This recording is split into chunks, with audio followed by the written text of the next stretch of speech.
Assalamualaikum warahmatullahi wabarakatuh.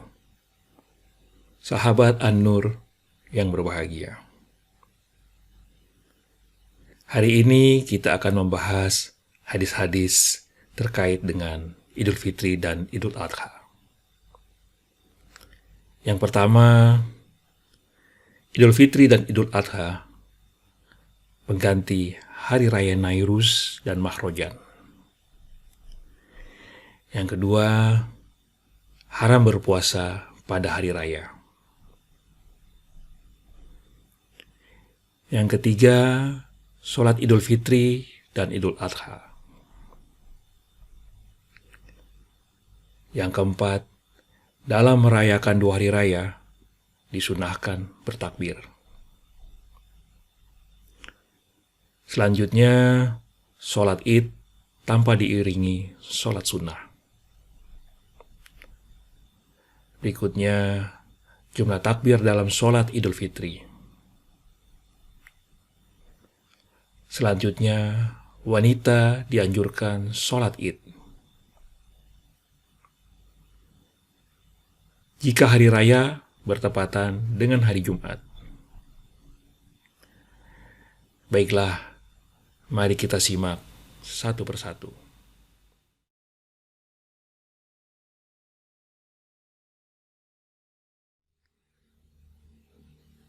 Idul Fitri dan Idul Adha pengganti hari raya Nairuz dan Mahrojan.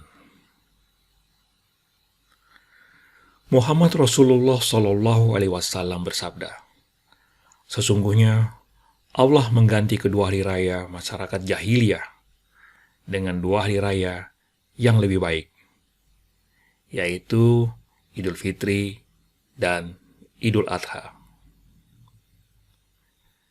Hadis riwayat Abu Daud dan Nasa'i. Hari raya masyarakat Arab jahiliyah yang dimaksud dalam hadis di atas adalah hari raya Nairuz dan Mahrojan. Sebab tradisi kedua hari raya masyarakat Arab jahiliyah yang berasal dari zaman Persia, Iran kuno itu selalu dihiasi dengan pesta pora yang bertentangan dengan syariat Islam, seperti nyanyian dan mabuk-mabukan.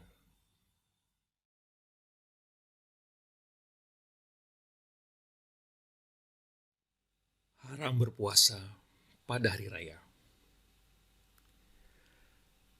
Abi Ubaid Maula Azhar radhiyallahu anhu menceritakan bahwa ia pernah menghadiri sholat Id bersama Umar bin Khattab, di mana ia datang dan mengerjakan sholat, lalu berkhutbah dan menyampaikan pesan. Sungguh pada kedua hari raya, Idul Fitri dan Idul Adha, Rasulullah Shallallahu Alaihi Wasallam melarang untuk berpuasa, yakni satu hari untuk berbuka dari puasa kalian, maksudnya hari raya Idul Fitri, dan satu hari yang lain adalah waktu kalian makan dan berhenti dari mengerjakan haji. Hadis riwayat Jamaah Ahli Hadis. Hadis lainnya, Abu Hurairah menuturkan, Rasulullah Shallallahu Alaihi Wasallam melarang puasa pada dua macam hari, yaitu pada hari raya Idul Adha 10 Zulhijjah dan pada hari raya Idul Fitri 1 Syawal. Hadis riwayat Muslim.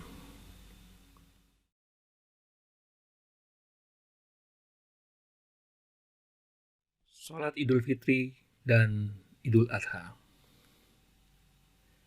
Ibnu Abbas radhiyallahu anhu mengatakan, aku menyaksikan Rasulullah Shallallahu Alaihi Wasallam sholat lebih dahulu sebelum berkhutbah hari raya. Kemudian beliau tahu suara beliau tidak sampai kedengaran kepada kaum wanita.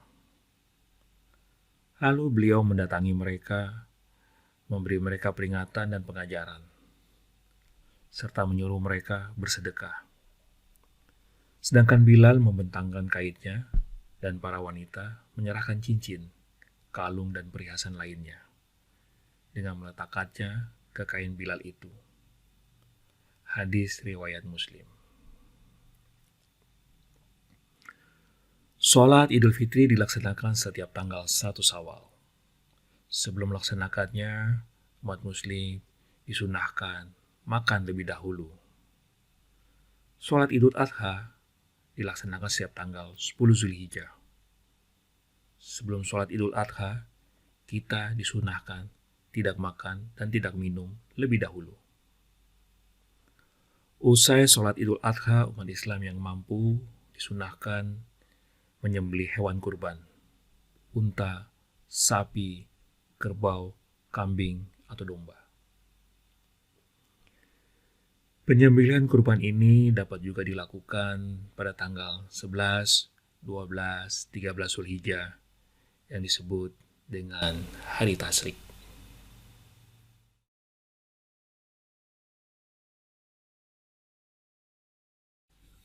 Dalam merayakan 2 hari raya, disunahkan bertakbir. Anas bin Malik radhiyallahu anhu menyatakan, Muhammad Rasulullah SAW bersabda, hiasilah hari-hari rayamu dengan takbir. Hadis riwayat Tobroni. Waktu pelaksanaan takbir untuk Idul Fitri menurut Ibnu Umar, Ibnu Malik, Imam Ahmad, dan Ishaq dimulai sejak keluar untuk sholat id sampai dimulainya khutbah.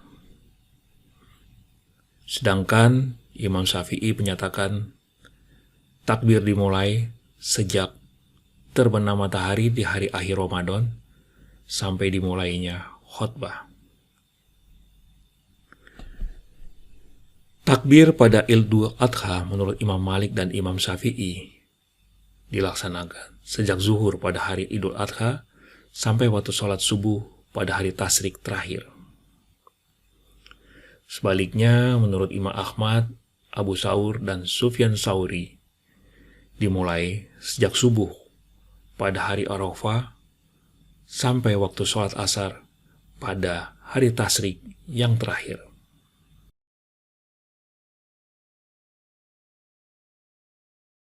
Sholat id tanpa diiringi sholat sunnah. Ibnu Abbas radhiyallahu anhu mengemukakan bahwa Rasulullah SAW keluar, kemudian beliau mengimami sholat id dengan para sahabat. Beliau tidak melakukan sholat sebelum dan sesudahnya. Hadis riwayat Ibnu Majah.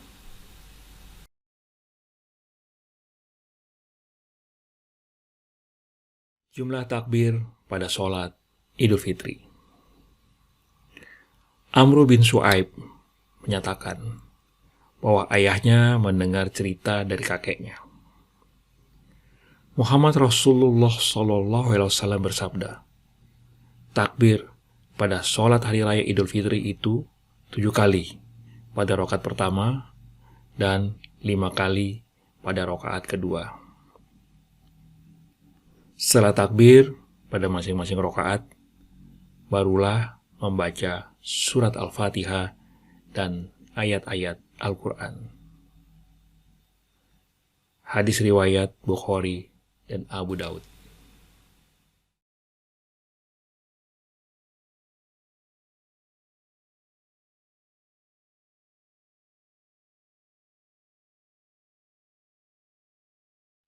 Wanita dianjurkan sholat id.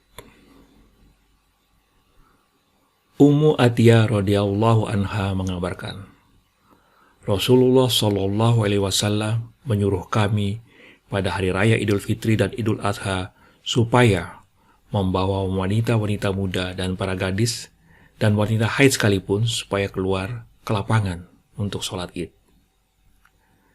Adapun wanita haid, mereka tidak ikut sholat, tetapi ikut merayakan serta berdoa bersama-sama kaum muslimin. Kataku kepada Rasulullah Shallallahu Alaihi Wasallam, di antara mereka ada yang tidak punya baju untuk menghadirinya. Jawab Rasulullah Shallallahu Alaihi Wasallam, suruh pinjam baju saudaranya. Hadis riwayat Muslim.